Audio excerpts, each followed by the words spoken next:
Existem muitas pragas, além do coronavírus, que já atingiu a humanidade de maneira geral. Essas pragas, elas procedem de Deus e com que propósito Deus traz elas para a humanidade? Olha, nada do que acontece neste mundo dá para excluir Deus, né? Porque Deus é o Senhor de todas as coisas, é o Senhor dos céus e da terra. Então, necessariamente, Deus está atuando em todas as coisas. Porém, é preciso sempre lembrar, fazer algumas distinções, né? São distinções teológicas. Primeiro, por que existem calamidades em geral? Por que existem doenças em geral? Por que existe sofrimento, morte, queda, enfim? Por causa da queda, por causa do pecado, né? Quando o pecado entrou no mundo, antes mesmo disso, né, Deus disse que no dia em que o ser humano, né, Adão e Eva, comessem, né, do fruto da árvore do conhecimento do bem e do mal, eles morreriam. Então, a morte, em todas as suas esferas, né, ela é uma consequência do pecado. Note, o vírus, o que é um vírus? É algo que vai tentar nos levar à morte, né, mais cedo ou mais tarde. Então, todos os vírus, todas as doenças, todas as enfermidades, elas só entraram no mundo por causa do pecado, por causa da queda. Em princípio, portanto, são consequências, até certo ponto, naturais do estado deste mundo como um mundo decaído, né? Agora, a pergunta é, se Deus também, além desse fato, né, de ter ordenado essas coisas, né, como consequência da queda, se também ele pode usar de forma mais pontual esses eventos para os seus propósitos. E de fato, é claro que ele pode, né? Ele pode usar qualquer coisa nesse sentido para cumprir seus propósitos. Eu me lembro de uma passagem, se os irmãos tiverem comendo, pode abrir a Bíblia, inclusive, lá em Isaías 45, é muito claro quando Deus está dizendo que Ele é quem, no verso 7, né, diz, eu formo a luz e crio as trevas, faço a paz e crio o mal. Eu, o Senhor, faço todas estas coisas. Note, ele diz que ele faz tanto a luz quanto as trevas. Que cria a paz, né? Faz a paz e cria o mal. Em geral, essa palavra mal aqui, que inclusive é traduzida na nossa Bíblia com a letra L, né? Mal, mais no sentido de calamidade mesmo, né? A gente não confunde isso com mal moral, né? Que seria maldade. Deus não está dizendo que ele é o autor da maldade dos homens, mas que ele sim é o autor das calamidades. Aqui, nesse texto do Isaías 45, especificamente, essa calamidade ou esse mal foi, no primeiro momento, né, a vinda do exílio, quando os impérios babilônicos, né, e medo-persa conquistaram Israel, conquistaram Judá, destruíram Jerusalém, causaram uma terrível destruição. E mais tarde Deus usou a sequência desse mesmo império, no caso o Império Persa, né, com Ciro, que é mencionado aqui nesse capítulo 45, o próprio Ciro, como um instrumento de Deus para fazer o povo retornar. Então veja, ele usou o mesmo instrumento para bater e para salvar. Né? O mesmo império foi usado tanto para bater quanto para salvar. Por isso ele fala, eu sou o único que formo a luz e crio as trevas. Faço a paz e crio o mal. Eu, o Senhor, faço todas essas coisas. Então sim, Deus usa as calamidades para os seus propósitos. Quando Jó se viu recoberto, né, de doença, tendo perdido os seus filhos, a sua mulher disse, amaldiçoa a Deus e morre, né? E ele disse assim, mulher, você está falando como qualquer louca. Nós não recebemos o bem de Deus? Recebemos. Não receberíamos também o mal? Né? Ou seja, aquela doença, embora, e é interessante esse aspecto, ela tenha sido colocada em Jó por instrumentalidade do próprio Satanás, porque é ele quem vai e coloca a enfermidade sobre Jó, mas com autorização de Deus. Né? Sem essa autorização, o diabo não poderia ter colocado a enfermidade sobre Jó. Então, por isso que Jó diz, em última instância, é Deus. Deus é quem nos deu o bem e também nos deu o mal. Agora, em certas circunstâncias, Deus permite, por exemplo, sobre o seu povo, a vinda do mal para quê? Para disciplinar o seu povo, para educar o seu povo, para trazer o seu povo a uma situação de arrependimento e comunhão mais íntima com ele.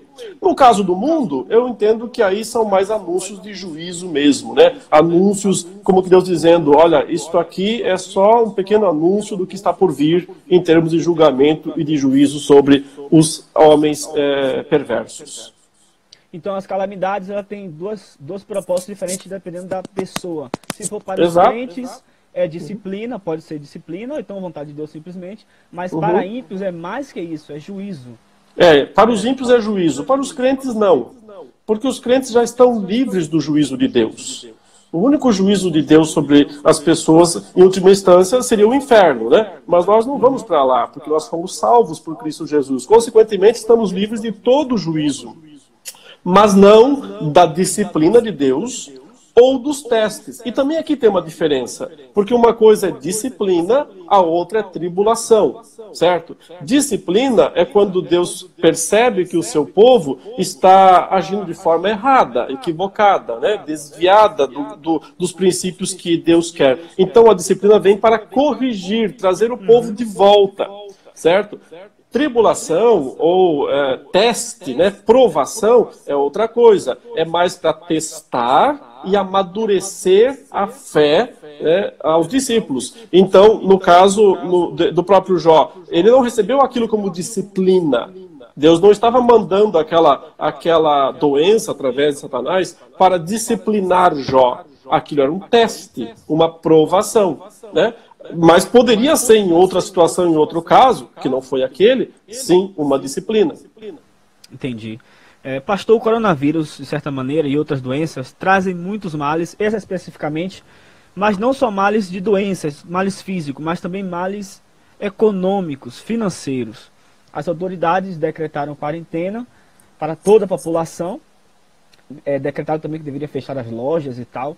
E eu vejo um impasse nessa questão, porque a Escritura nos ensina, em Romanos capítulo 13, que nós devemos ser obedientes às autoridades. E também a Escritura ensina que os pais de família, os homens, devem trabalhar para colocarem comida em suas mesas, darem sustentação aos seus lares. Como é que um empresário ou um crente, a quem ele obedece nesse sentido? Às autoridades ou ao mandamento de Deus para sustentar suas famílias? Vou baixar aqui o volume para não ter o retorno, né? Aí, se não me ouvir, faz um gesto aí que eu volto. Eu creio que há um falso dilema aqui nessa pergunta, né?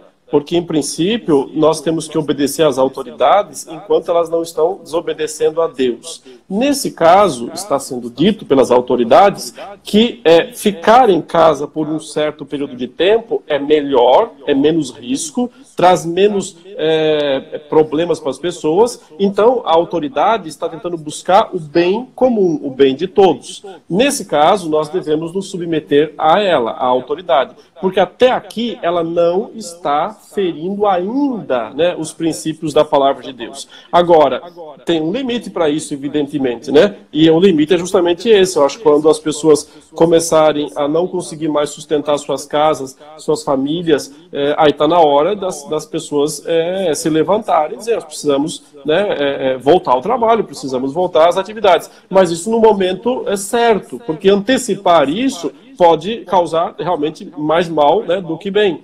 Então, é um processo aí. Eu posso levar um pouco esse dilema para o outro lado, né, porque alguns juízes e promotores, né, entraram com pedido, o juiz aprovou, para proibir os cultos, né, a realização dos cultos. Muitas pessoas viram nisso uma restrição da liberdade religiosa. Mas não é ainda, não pode ser considerado isso, porque na verdade é uma restrição para todos, né? Se fosse algo exclusivo só para nós cristãos, ou seja, todo mundo está se reunindo numa boa, ele diz, vocês não podem se reunir. Então seria uma perseguição contra nós, uma coisa direcionada, que nós deveríamos então repudiar e desobedecer. Porque aí, e pagar o preço, inclusive, fosse prisão, fosse o que quer que fosse. Nós temos que pagar o preço dessa desobediência nesse caso. mas não é isso nesse momento, né? Não é isso. Inclusive, a gente pode estar reunido aqui virtualmente, não há proibição nenhuma, então não há perseguição religiosa no momento, né? Não podemos identificar essas coisas com perseguição religiosa. Portanto, eu entendo que é hora, sim, de obedecer às autoridades.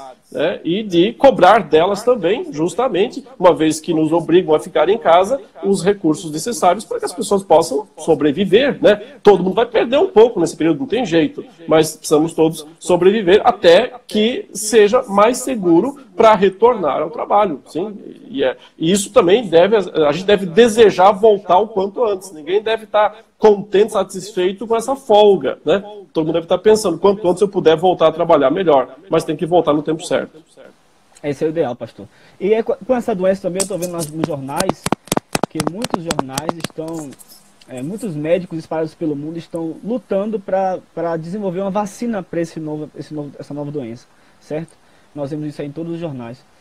Deus está atuando através disso, Deus usa meios naturais para trazer benefícios para o povo de Deus, não somente o povo de Deus, mas a humanidade como um todo. O Senhor falou que o vírus é o juízo de Deus.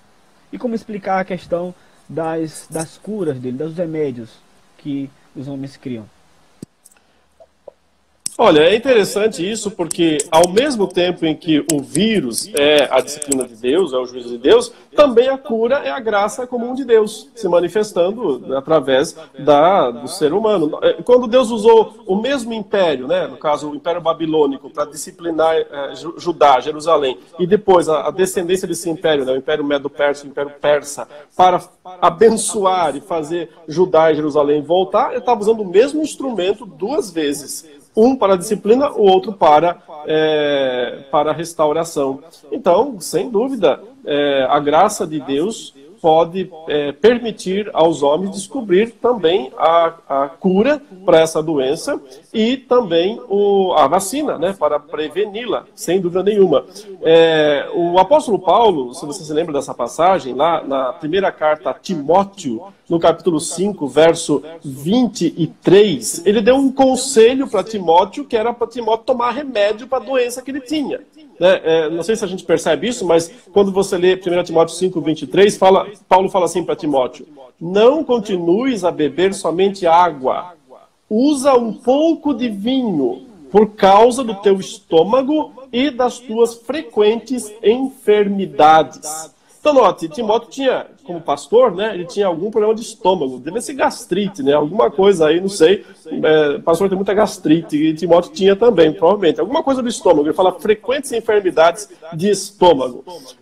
O que Paulo manda, naquela época não tem omeprazol, não tem Dexla, não tem esses remédios que ajudam aí os pastores que têm problemas de estômago, e qualquer pessoa, obviamente, né, a dar uma maneirada aí nos problemas estomacais. Então, o que Paulo manda Timóteo beber? O remédio que eles têm disponível, vinho. Vinho com um pouco de água, vinho misturado com água, ou seja, um vinho enfraquecido. Era considerado um remédio que podia ajudar. Né? O vinho não era só para alegria, diversão na antiguidade. Também era como um remédio. Aliás, tem dois tipos de remédio popular na antiguidade: óleo para passar externamente e vinho para beber. Por isso Paulo manda Timóteo beber não só água, ele diz, mas um pouco de vinho, por causa do teu estômago e das tuas frequentes enfermidades. Logo, não há nenhum problema em fazer uso dos remédios, né, para as doenças. Claro que a gente tem que tomar cuidado de não tomar remédio demais também, porque aí o remédio sai pior do que a doença. Jesus falou em Mateus 24, sermão profético, que nos últimos tempos, e nós cremos que já estamos nele, o amor de muitos se esfriaria porque o pecado iria se multiplicar. Também sobre isso, o apóstolo Paulo fala que nessa época muitos apostatarão da fé, correto? Então nós vemos duas coisas: amor de muitos vão se esfriar e apostasia. O que eu quero saber do Senhor é como é que nós identificamos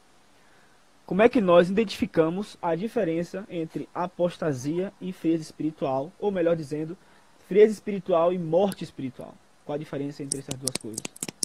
Compreendeu? Tá bom, deixa eu falar. Mas você está me ouvindo bem? Só faz um sinal de positivo, ok? O pessoal também? Tá. Vamos lá então. A diferença entre desvio, né, esfriamento espiritual e apostasia é bem marcante. Por quê? Porque uma pessoa que apostata da fé, um apóstata, é alguém que abandona definitivamente a fé, e essa pessoa se coloca para além da possibilidade de salvação. Ou seja, ela pecou contra o Espírito, que é um pecado que a Bíblia diz que não tem perdão, né? Pecado sem perdão. Então, o que é o ato da apostasia? É quando alguém rejeita a pessoa de Jesus de maneira categórica e definitiva.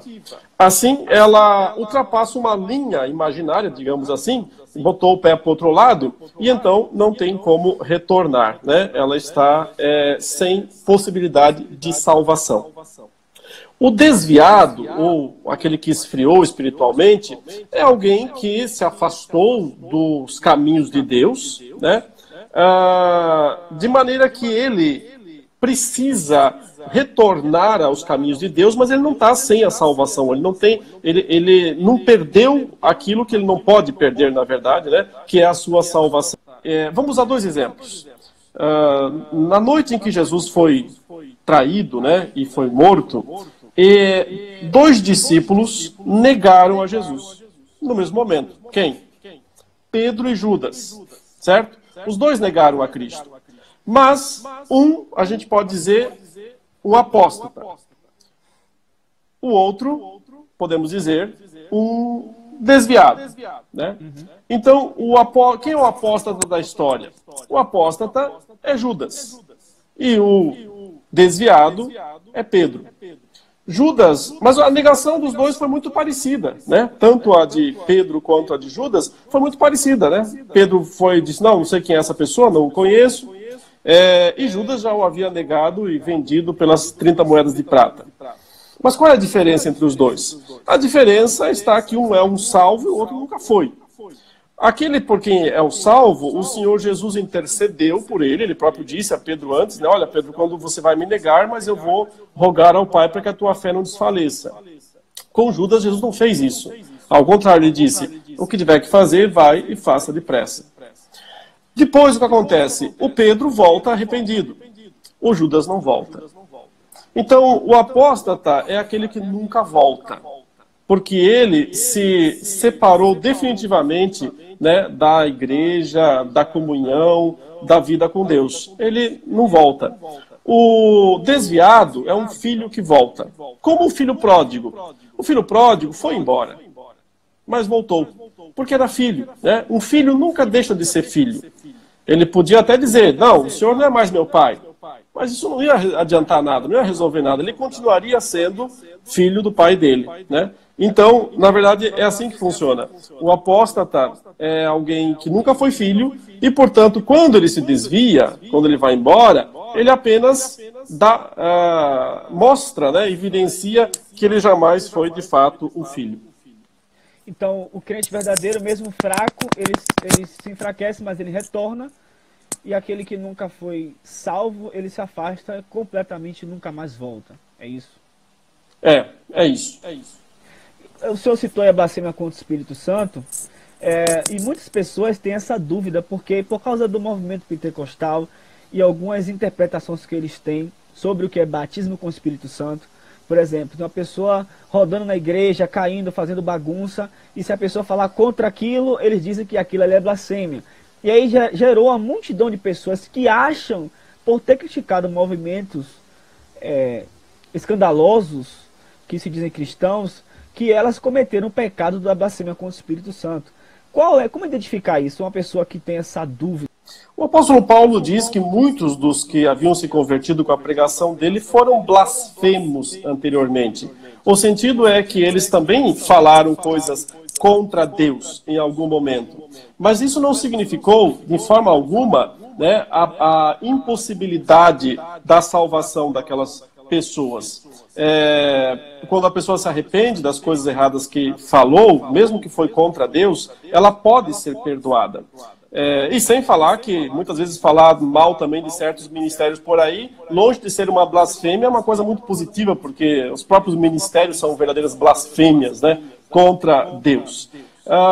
Mas note, quando Jesus fala da blasfêmia contra o Espírito Santo, ele está falando especificamente do ato daqueles fariseus que sabiam quem era Jesus, conheciam o ministério de Cristo porque ele estava ali, tinham visto seus milagres, tinham ouvido suas pregações, sabiam que Jesus estava cumprindo as profecias do Antigo Testamento e mesmo assim rejeitaram a Cristo. E mesmo assim atribuíram a Cristo a obra de Cristo ao diabo, né? Então, na verdade, é uma rejeição da pessoa de Cristo, em última instância. Porque o que o Espírito Santo quer nos convencer, né? De que Jesus Cristo é o Senhor, de que Ele é o Salvador. Então, a pessoa que blasfema contra o Espírito é uma pessoa que rejeita essa ação convencedora do Espírito Santo.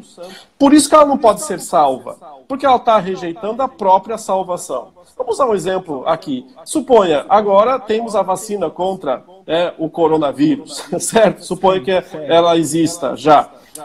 Se uma pessoa não toma essa vacina, ela vai correr o risco de morrer, se for de risco, aquela coisa toda, né? Mas não é que ela morreu porque não tinha a prevenção, é porque ela não quis. Ela rejeitou a cura, ela rejeitou o que podia curar.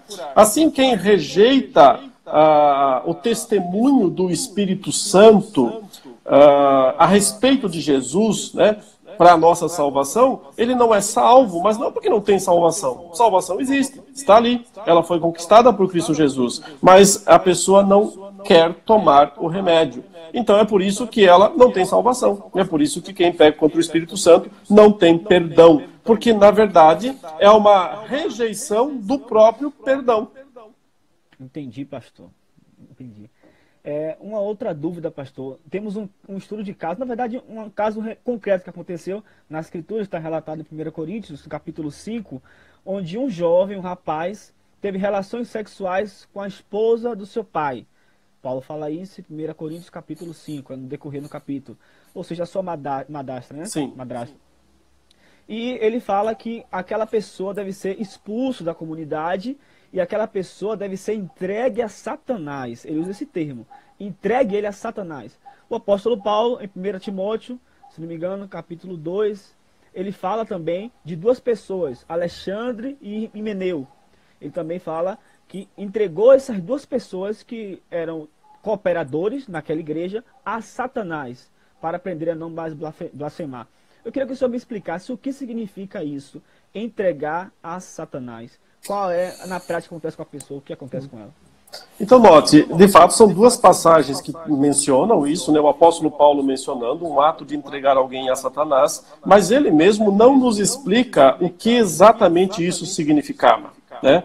E a gente não pode construir doutrinas em cima de textos obscuros. Aqui nós temos esses textos como sendo obscuros. Eles não estão claros. Aparentemente, Himeneu e Fileto são dois apóstatas. Dois apóstatas. Né? Consequentemente, ao ser entregues a Satanás, parece-me que Paulo está dizendo que os abandonou.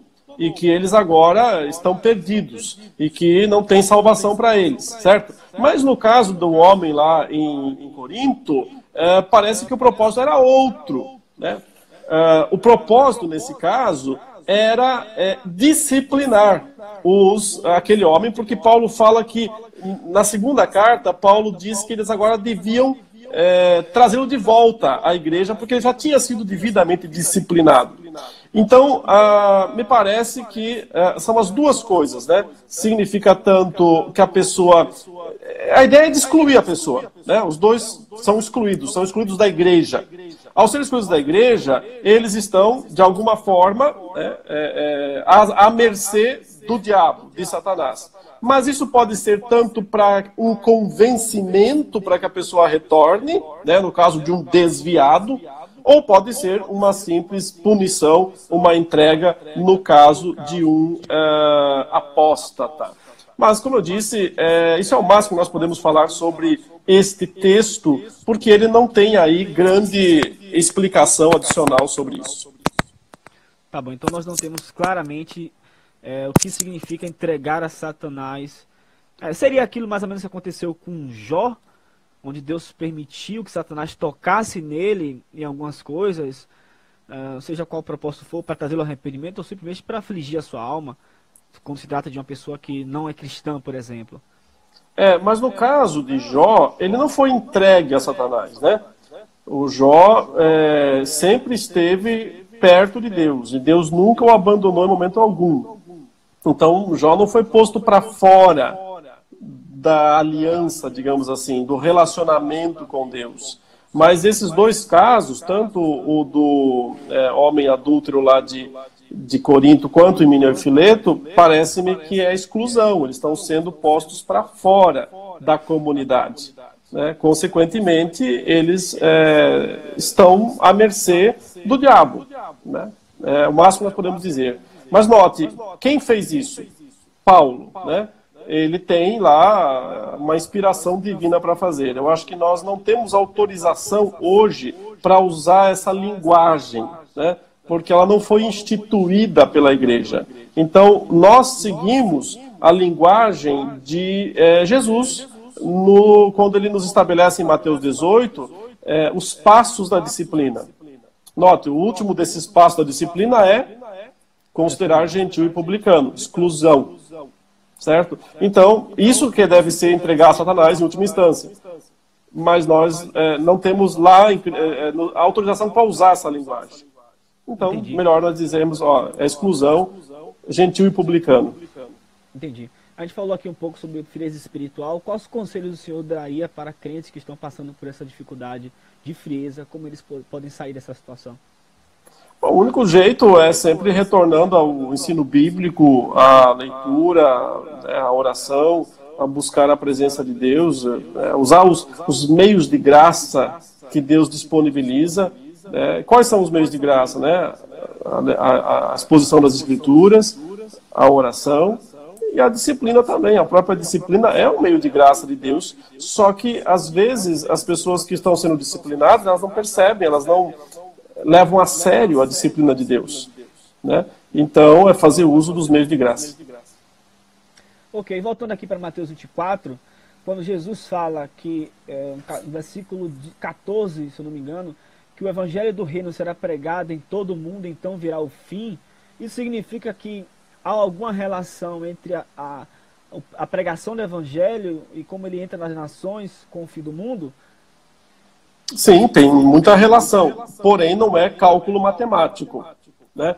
Nós não podemos fazer contas aqui, dizer, olha, faltam tantas pessoas, ou faltam tantos povos, ou faltam tantas nações, porque isso é inócuo, né? Não é por aí. O que nós sabemos é que dentro dos mistérios de Deus e da sua soberania, ele quer alcançar todos os salvos, todos os que devem ser salvos. A gente fala todos os eleitos, né? Então, eu posso dizer tecnicamente que quando o último eleito ouvir o evangelho, se arrepender e se converter, o Senhor retornará. A partir daí está liberado, né, para ele retornar. Mas nós não sabemos quando isso vai ser, né? O próprio Jesus disse que ele não sabia a data da sua vinda. Eu entendo que esse desconhecimento de Cristo não é um desconhecimento, vamos dizer, epistemológico, não é que ele não tem um conhecimento mental dessas coisas, mas é porque cabe ao Pai definir o momento da volta de Cristo. Então é uma questão, Jesus não está dizendo, olha, eu conheço menos do que o meu Pai. O que ele está dizendo isso está dentro da esfera de autoridade do Pai. Então, eu não opino sobre isso. Isso é ele quem decide o momento da minha volta. Só que algumas coisas condicionam, de certa forma, a volta de Cristo. Quais são elas? Bom, já dissemos a pregação do Evangelho a todas as nações, né? A conversão do último eleito e também o martírio do último mártir. Porque se você lê em Apocalipse 6, né, quando é aberto o quinto selo e as almas aparecem lá debaixo do altar e elas clamam por justiça. E Deus diz, somente quando se completar o número dos seus irmãos, os servos que precisam ser mortos como vocês foram.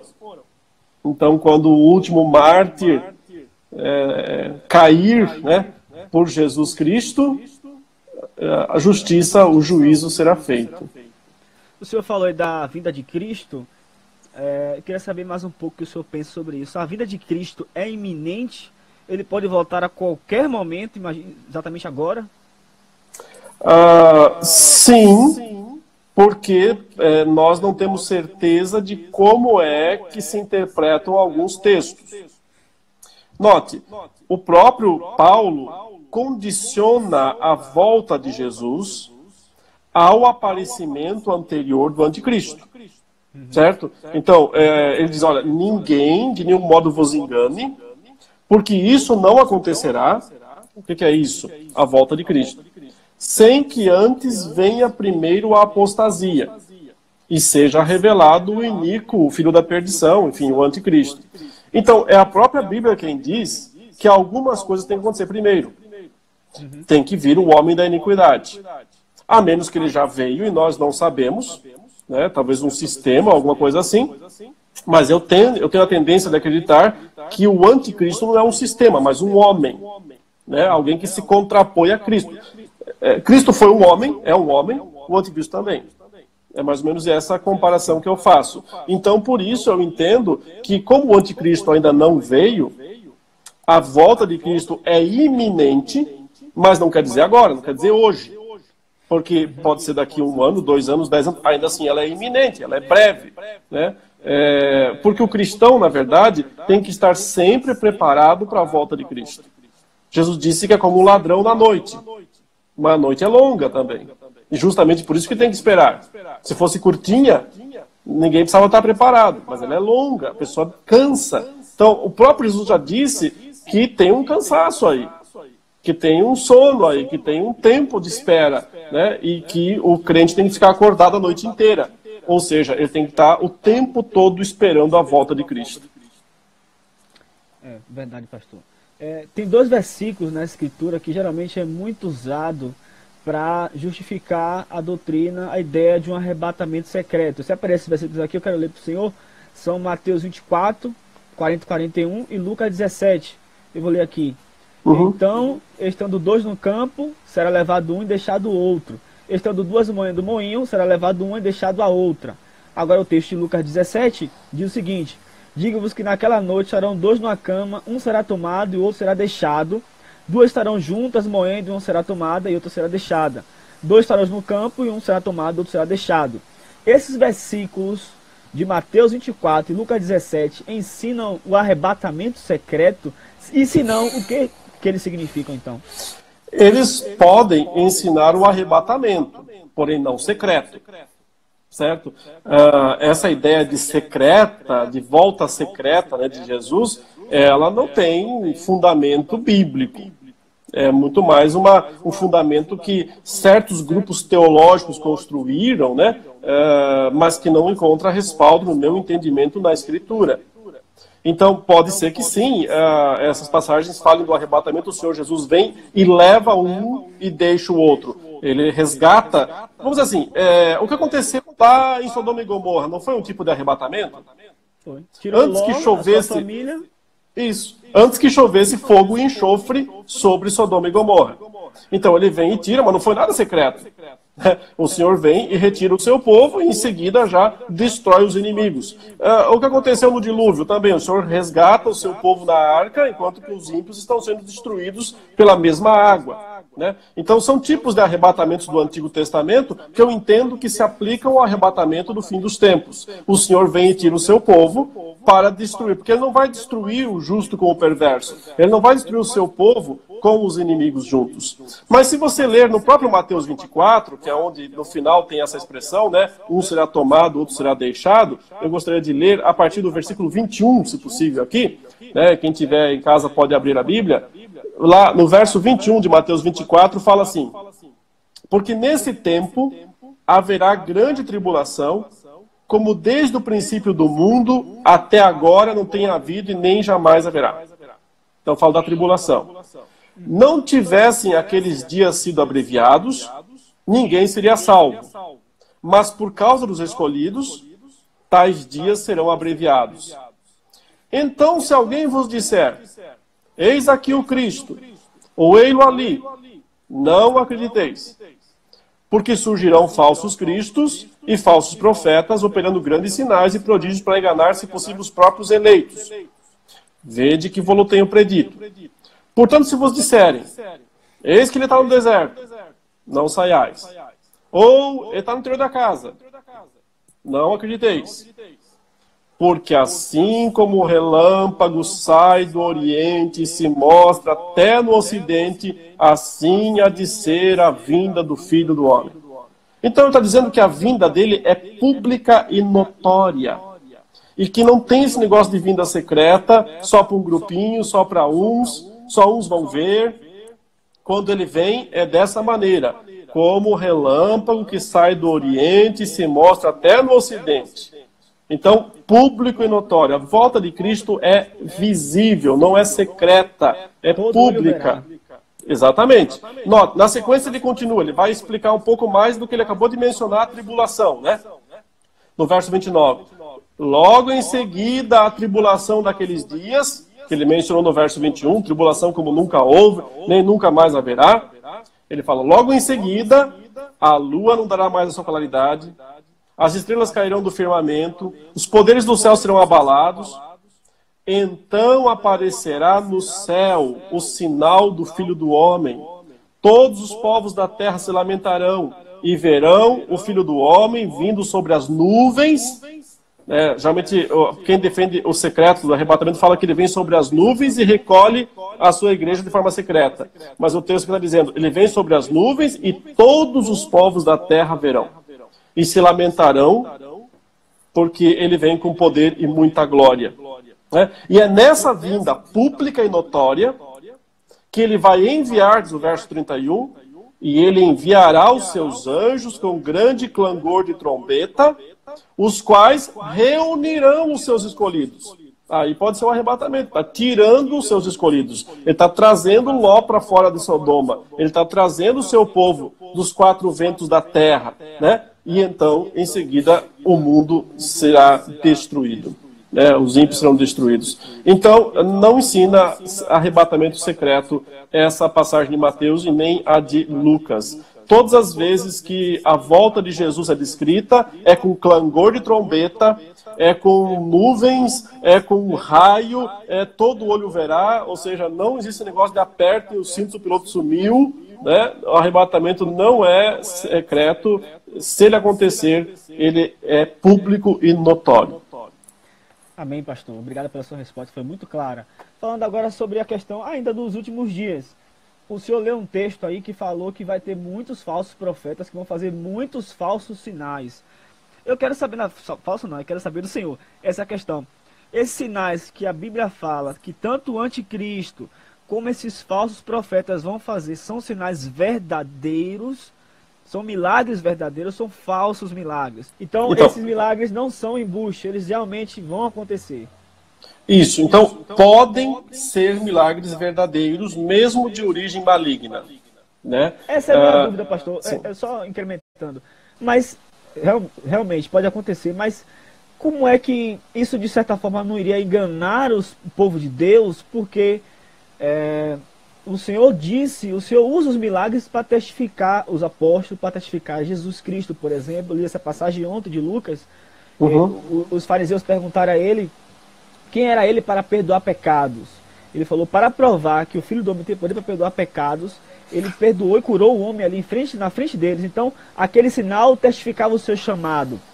Como é que a gente vai associar isso? Se o mesmo sinal que é usado para testificar o verdadeiro servo de Deus, o Messias e os seus apóstolos, vai ser usado pelos falsos profetas, isso não ia enganar o povo de Deus? Então, porque o povo de Deus tem duas fontes. Ele tem uma fonte adicional, né, para analisar se é verdade, se é verdadeiro o profeta. Qual é? É se ele está em conformidade com o restante da revelação bíblica. Lembra que lá em Deuteronômio 18, ele diz assim, se o profeta ou sonhador tal anunciar um sinal e ele não se cumprir, você já sabe que ele é falso, ponto final, né? Então não precisa continuar a análise porque pronto, né? Ele anunciou o sinal, não cumpriu, é falso. Se ele anunciar, o capítulo 13 fala isso de Deuteronômio, mas e se cumpriu o sinal? Ele disse, então agora você tem que ver o que ele prega. Qual é a pregação dele? Se ele pregar, vamos após outros deuses e sigamos, ele é falso, mesmo que o sinal que ele anunciou se cumpriu. Então o povo de Deus, ele não se baseia apenas pelo sinal, ele tem algo adicional, que é a palavra, que é a escritura. Então, ele tem como ver se, no caso específico, né, a segunda besta de Apocalipse, que opera os sinais e prodígios, ela parece cordeiro, mas fala como dragão. Então, é o que ela fala que revela o que ela é. Não a sua aparência, é a sua pregação. Porque o falso profeta, ele prega aquilo que contraria a própria Bíblia, a própria Escritura. Mesmo que ele realize um sinal, né, verdadeiro em termos de que aconteceu de fato o sinal, ainda assim, o crente tem como saber que ele é falso. O crente que conhece a Bíblia. Agora, o crente que não conhece a Bíblia vai ser enganado. Né? Por isso que o crente não pode não conhecer a Bíblia. Né? Agora, eu disse para você que eu vejo 3 níveis de milagres. Primeiro nível, Deus.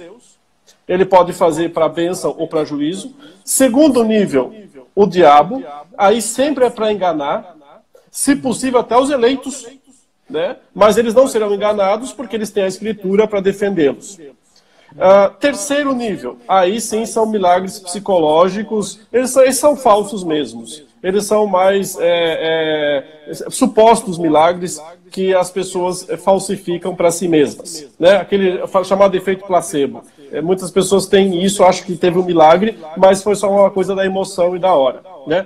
Lembra de um caso que eu acho que se encaixa no segundo, que é quando Jesus fala de pessoas que no dia do juízo vão se surpreender porque elas acham que são crentes e que seriam salvas. E Jesus diz para eles, não, vocês não são. Aí eles dizem, mas Senhor, em teu nome nós expulsamos demônios, nós curamos enfermos, fizemos muitos milagres. E Jesus diz, mas eu não conheço vocês. Então o que ele está dizendo ele não negou os milagres que eles fizeram, mas disse, mas vocês não são meus discípulos, porque vocês não me obedecem. Então, os frutos mostram que eles não eram verdadeiros discípulos, mesmo que operassem aqueles milagres. Da onde veio o poder para esses falsos profetas operarem milagres? Provavelmente do diabo. Mas também pode ser de Deus. Só que daí é juízo. É Deus julgando o mundo através dos falsos profetas. Aliás, em última instância, é sempre de Deus. Porque se ele não autorizar, o diabo não pode fazer nada. Ou ele autoriza, ou, na verdade, ou ele faz, ou ele permite que o diabo faça sobre as suas obras com restrições. Com o propósito de disciplinar ou de julgar. Pastor, falando ainda sobre o anticristo, ele é descrito lá em 2 Tessalonicenses capítulo 2, certo? E lá mesmo também fala que ele virá e Cristo não vai voltar enquanto ele não vir. Então fala ali que é um homem que vai vir, um homem. Mas em 1 João, capítulo 2, também fala de anticristos no plural. Enquanto o Tessalonicenses fala de uma pessoa, João fala de várias pessoas e fala que eles já estão no mundo. Como é que nós conciliamos isso aí? O anticristo é uma pessoa ou várias pessoas? Mas lembre que o próprio João, quando ele diz dos vários, ele diz antes, meus irmãos, sabemos que o anticristo vem. Então ele coloca também o anticristo como uma pessoa, né, no singular. Mas muitos anticristos já têm aparecido, pelo que sabemos que é a última hora. Então o que ele está dizendo? Que falta aparecer o anticristo, o final, o grandão, a gente chama o escatológico, mas que vários similares, protótipos dele já estão no mundo e já estavam desde aquela época, desde o 1º século. Portanto, até hoje, evidentemente, ainda estão por aí, né, aparecendo. Então, há uma sucessão contínua de anticristos no mundo, até que desemboque naquele que é o anticristo último, né, o final, que a gente chama de o escatológico. Veja que é isso que Paulo também fala, ou seja, Paulo e João eles estão muito sintonizados nesse sentido, porque João fala, como vocês ouviram que veio o anticristo, mas agora também já tem alguns anticristos aqui, Paulo fala parecido, ele diz no verso 7 de 2 Tessalonicenses 2, ele diz, com efeito, o mistério da iniquidade já opera. Então, vamos dizer assim, a estrutura, né, do anticristo já está operando desde aquele tempo. A força anticristã, né, a energia anticristã, ela já está em ação desde aqueles dias. Mas, para aparecer o último, o final, o grandão, o anticristo escatológico, só quando Deus remover uma barreira que o detém. Né? E essa barreira ninguém sabe exatamente o que é, explicitamente o que é, mas é o poder de Deus restringindo isso. Né? Provavelmente significa que Deus barra pelo seu poder a aparição do anticristo até que o último eleito se converta, ou seja, até que o evangelho seja pregado a todos a quem ele deve ser pregado. Quando porque fala se isso que ele não se manifestou, porque é aquele que o detém, no caso, né? Isso, exato. Deus não detém os anticristos. Esses ele permite. Esse mistério da iniquidade já opera. Mas Deus não deixa aparecer, não deixou até agora aparecer o final, o escatológico, né? O que vai realmente anteceder a volta de Jesus. Esse eu entendo que sim, é um homem, porque o próprio Paulo usa essas expressões, ele fala o filho, o homem, né, da perdição, o filho da iniquidade. Então, são termos muito difíceis de aplicar a um sistema, no meu entendimento. O sistema, na verdade, é o que está no verso 7. O mistério da iniquidade que já opera. O sistema anticristão está aí, certo? A besta com todas as suas cabeças está aí. Mas falta aparecer aquela cabeça principal da besta, né? Que seria a encarnação da besta, certo? Então, a encarnação desse sistema numa pessoa, num homem, o iníquo, que Paulo chama aqui, o iníquo, o aparecimento do iníquo é segundo a eficácia de Satanás. Ou seja, também para que o anticristo apareça, o diabo tem que estar liberado para potencializá-lo. Então, na verdade, entenda o raciocínio. Em última instância, não é que Deus está detendo o anticristo, tipo assim, ele quer vir e Deus fala, fica aí, homenzinho, espera aí. Não. Deus está detendo aquele que o capacita. Porque Paulo está dizendo que o aparecimento do iníquo é segundo a eficácia de Satanás. Então, na verdade, quem está sendo barrado, detido, é Satanás. Ele não pode dizer que o meu filho venha. Porque o anticristo é uma espécie de filho do diabo. Então, ele não pode fazer isso. O diabo não pode potencializar o seu Cristo, né? O seu escolhido, o seu homem na iniquidade, porque Deus está segurando a aparição do diabo. Por isso que nós entendemos que o diabo, nesse sentido, ele está aprisionado, ele está restrito, restringido de agir até que ele possa fazer o anticristo aparecer. Quando o anticristo aparecer, é porque o diabo está solto. Perfeito, pastor, perfeito, boa explicação. O senhor citou aí a questão de Satanás estar preso, amarrado. Eu queria que o senhor falasse mais um pouco sobre isso. O que significa de fato dizer que Satanás está preso, além do Apocalipse capítulo 20, que fala que ele será preso? Então, significa dizer que ele é restringido de agir para determinadas coisas, né? Jesus mesmo disse que para poder expulsar aqueles demônios que ele estava expulsando, ele tinha amarrado o valente. Essa expressão que Cristo usa, né? Não podia entrar na casa e saquear a casa do valente sem primeiro amarrá-lo. Então foi Jesus quem o restringiu o poder dele, restringir a autoridade dele, para que assim pudesse saquear a sua casa. Quando o Apocalipse 20 fala que o inimigo ele é aprisionado, é dito lá que é para não mais enganar as nações. Então é para uma coisa bem específica, bem pontual. Não está dizendo que ele está preso para não fazer mais nada. Está dizendo que ele está preso para não enganar as nações. Que no caso em Apocalipse tem a ver com impedir que o evangelho seja pregado em todo o mundo. Isso o inimigo não pode fazer, porque nós estamos no tempo da pregação do Evangelho. Jesus disse, eu conquistei toda a autoridade nos céus e na terra. Vão, portanto, e preguem o Evangelho a toda criatura. A ideia é, ninguém pode deter essa pregação, esse avanço, porque a autoridade que Cristo conquistou, derrotando o diabo, inclusive, na cruz, garante que o Evangelho seja proclamado em todas as nações. O inimigo não pode deter, não pode barrar esse avanço do evangelho. Então eu entendo que essa é a restrição. Enganar as nações significa apenas manter as nações nas trevas, manter as nações no engano do pecado, né? Mantê-la afastada da pregação verdadeira. Como no Antigo Testamento, de certa forma, em que a pregação estava mais restrita a Israel, né? Com pequenas saídas, investidas, né? Para fora, que mostravam o dia quando finalmente todas as nações estariam abertas, né, para a proclamação do Evangelho. Isso aconteceu, de fato, quando Jesus ressuscitou e disse: eu tenho agora todo o poder sobre os céus e a terra, e vocês vão para todas as nações, porque eu estou com vocês, eu garanto, o inimigo está com a corda no pescoço e nada vai impedir que esse Evangelho triunfe vitorioso e para vencer. Amém, pastor. O que significa, aqui pergunta agora do irmão Luan, o que significa dizer em Apocalipse 20 a primeira ressurreição? O que significa isso? Ih, rapaz, aí você quer que eu fique 3 dias aqui, né? Discursando sobre isso.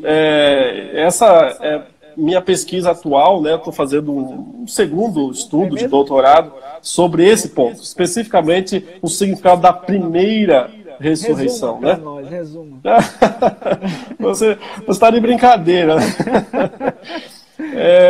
Então, os meus estudos não estão prontos ainda, eu estou ainda avançando bastante, mas, em geral, eu posso dizer que a primeira ressurreição é uma recompensa mais destinada aos mártires cristãos, àqueles crentes que testemunham até o fim, né? É uma recompensa, no meu entendimento, lá no céu, não é uma coisa aqui na terra, né? Ele vê as almas dos decapitados, o texto fala, né? Vi as almas dos decapitados que tinham guardado, né, o testemunho de Jesus, a palavra de Deus, que não tinham adorado nem a besta, nem seguido o falso profeta, e viveram e reinaram com Cristo por 1000 anos. Esta é a primeira ressurreição.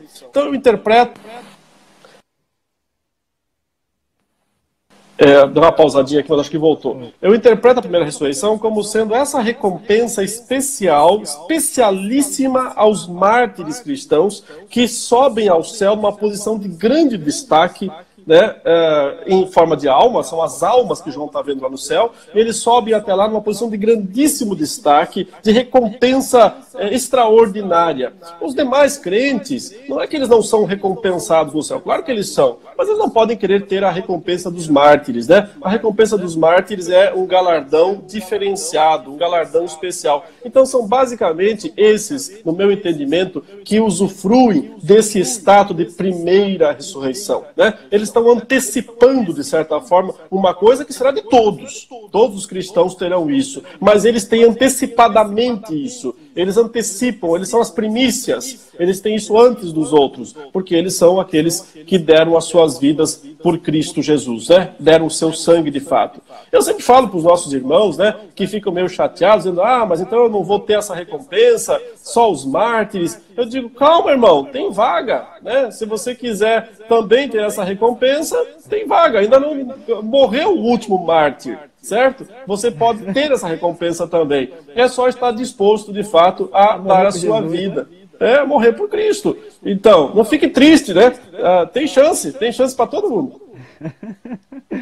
Pastor, o senhor falou da vida eterna e também tem a perdição eterna. Eu queria saber do senhor, o que é que o senhor acha sobre a ideia de que se no inferno vai ter gradação de sofrimento?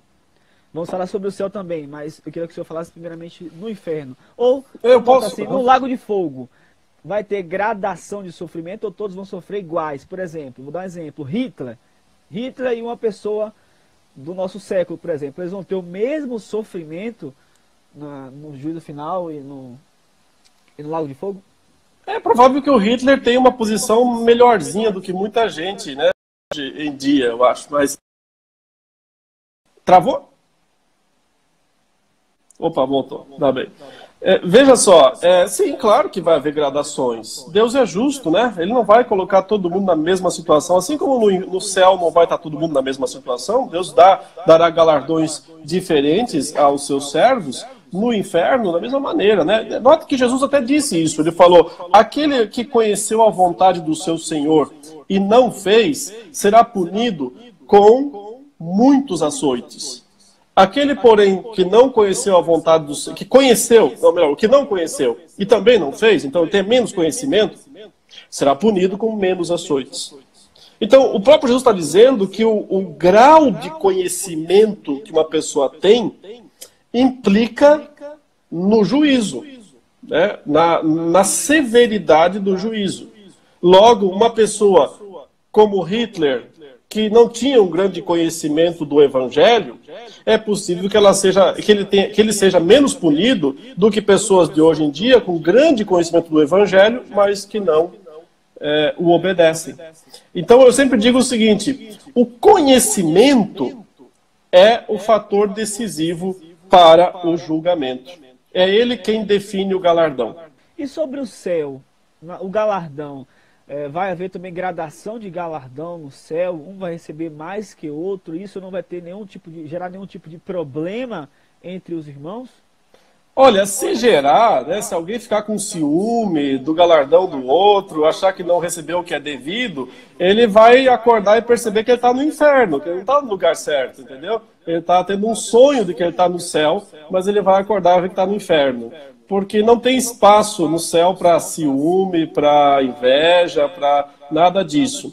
A gente não sabe o que é que vai ser o galardão exatamente, né? Não tem nenhuma informação bíblica completa. Mas me parece que a coisa mais sensata a se dizer é que existem graus de autoridade. Jesus também falou isso, né? Ele disse, olha, quem foi fiel no pouco, eu vou colocar sobre o muito.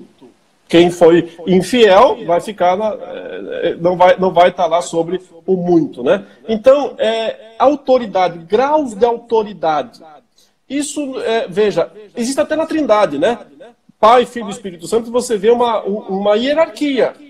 O Pai é o mentor da Trindade. O Filho diz, eu vim fazer a vontade daquele que me enviou.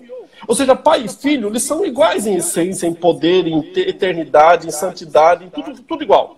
Mas quando diz respeito à ação, ao trabalho, ao que eles fazem, ao que a Trindade produz, o filho é submisso ao pai. O Espírito é submisso ao pai e ao filho. Mas eles não ficam com ciúmes entre eles, ou com disputinhas, nada. Tá? Cada um tem a sua posição tranquila. Os anjos, existe o arcanjo Miguel, ele é o chefe. Os outros anjos são os subalternos. Mas acho que os anjos não ficam dizendo, esse Miguel, hein, que tem uma posição mais importante do que a nossa, tal. Não tem essa disputa. Cada um entende a posição que tem, né? Então eu posso dizer o seguinte, lá no céu, isso vai acontecer também. Você foi fiel no pouco aqui, você vai ser colocado sobre o muito, certo? Mas se você não foi tão fiel como devia, você vai ficar com menos coisas, né? Com menos autoridade. Mas ninguém vai ficar com inveja de ninguém. Porque eu disse, se ficar, vai acordar e perceber que estava no inferno. Como nós somos hoje. Só que reconhecer no céu, né? Claro. Por exemplo, Jesus falou, assentarei na mesa com Abraão, Isaac e Jacó. Se eles forem pessoas totalmente diferentes e não fossem conscientes, como é que a gente ia reconhecer quem é quem? A não ser que tenha um crachá, né? Abraão.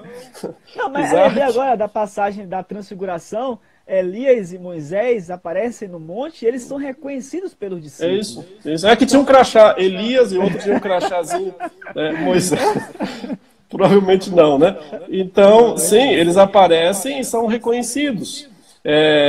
No céu, nós vamos ter que saber quem são as pessoas. Eu sei que tem essa questão do pessoal achar que vai ter uma amnésia, né? A gente vai não lembrar mais de nada lá, mas só que se a gente não lembrar de nada, não vai lembrar nem de Jesus, nem do quanto ele nos salvou, né? Dos nossos pecados.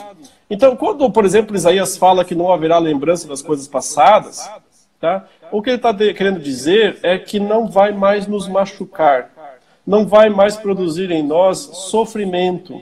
Né? O passado de sofrimento não nos dará mais o sofrimento da atualidade, né?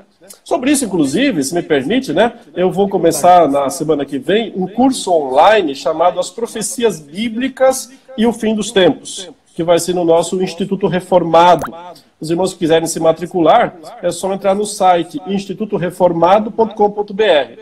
Tem opção bem econômica para receber livro grátis, e quem não puder vai poder assistir a live também, que ela vai ser transmitida aberta. Mas é lá que eu vou trabalhar com detalhes e fundamentação bíblica também. Todas essas passagens, a maioria dessas que eu estou aqui passando bem rapidamente por elas, nesse curso nós vamos expor todas essas passagens bíblicas com bastante calma, porque na verdade são 8 aulas gravadas, com 1h30 cada uma, vai dar para abordar tudo certinho.